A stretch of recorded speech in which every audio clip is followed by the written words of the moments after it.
একটু আস্তে আস্তে টানবে এটা।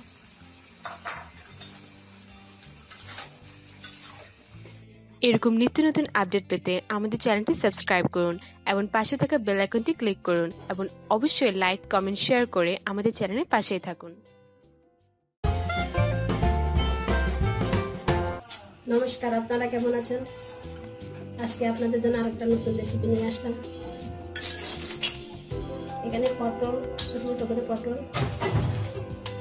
বরবটি আর আলু, আর আছে শাসনা, টমেটো।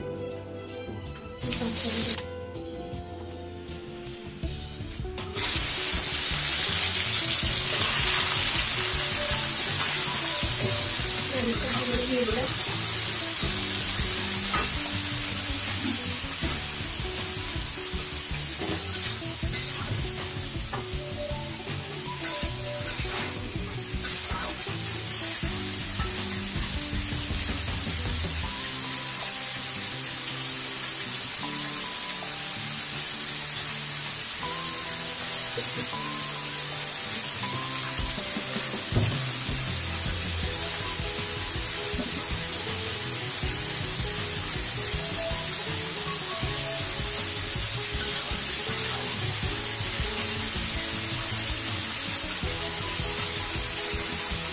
লবণটা দিয়ে দিই। এই সবজিগুলো একটু ছোটো করে কেটে নেব।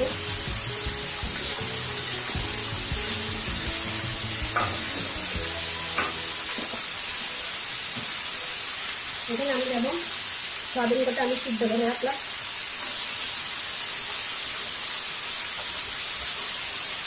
পোস্ত বাটা,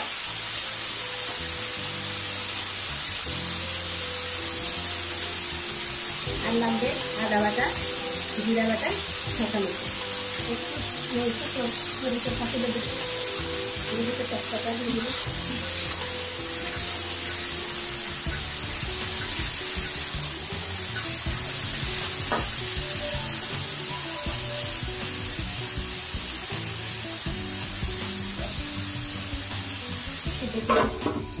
সবজিটা একটু নরম হয়ে যায়।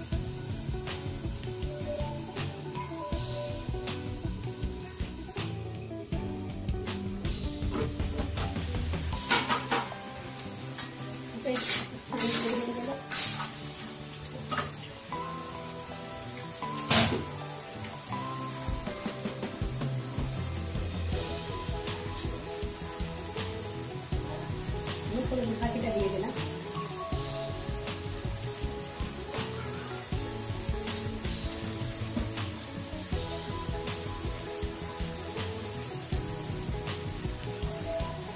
এক চামচ আদা বাটা, এক চামচের থেকে কম একটু জিরা বাটা দিলাম।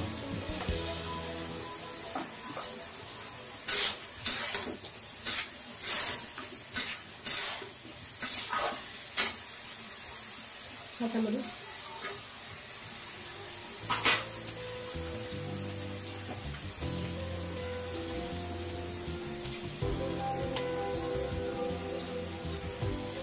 সাত চামচের 2 চামচ শুকনো মরিচের কাটে দিলাম। এটা সয়াবিন বাটার তরকারি, এটা জাল দিলে বাংলা হয়ে।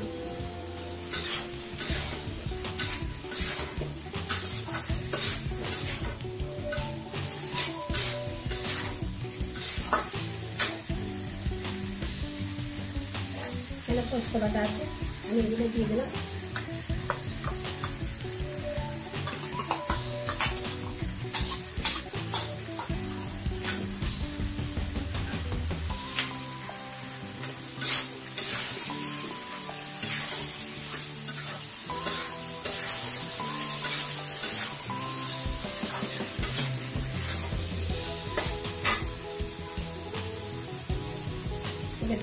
সয়াবিনটা আমি সিদ্ধ করে রাখছি, এগুলো দিয়ে দেবো।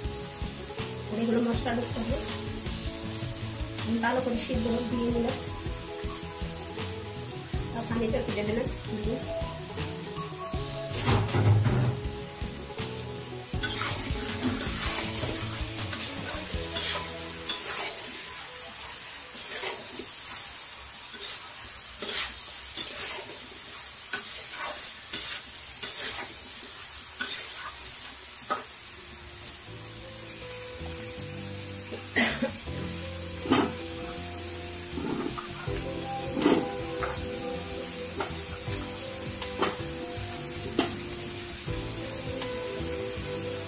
আমি শাকনাটা একটু পরে দেবো, টমেটোটা দিয়ে দিলাম।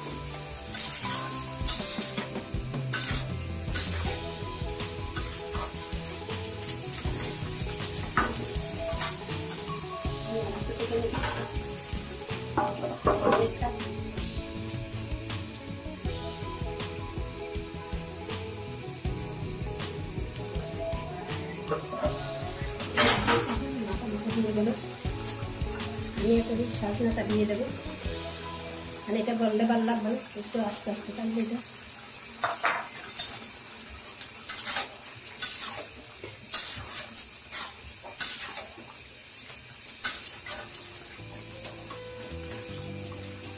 আমি একটু সামান্য পানি দিয়ে দেবো, যেমন আমাকে শুকনো করে সিদ্ধ হবে একটু।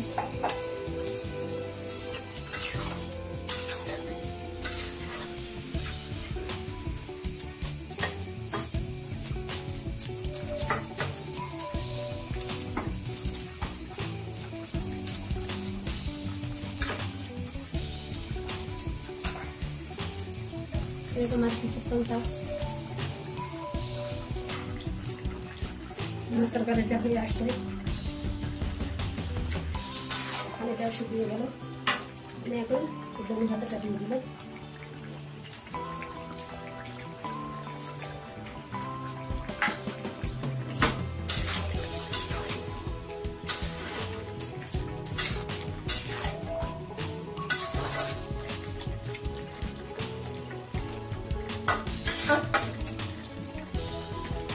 এটা আপনারা ভাত দিয়ে খাবেন, আর ইচ্ছে করলে আপনারা রুটি অথবা লুচি দিয়ে খাওয়া যায়। আজকে এই পর্যন্ত, আপনারা ভালো থাকবেন, সুস্থ থাকবেন, আর আমি যেন আপনাদের সামনে নতুন নতুন রেসিপি নিয়ে আসতে পারি। আজকে বিদায় নিলাম।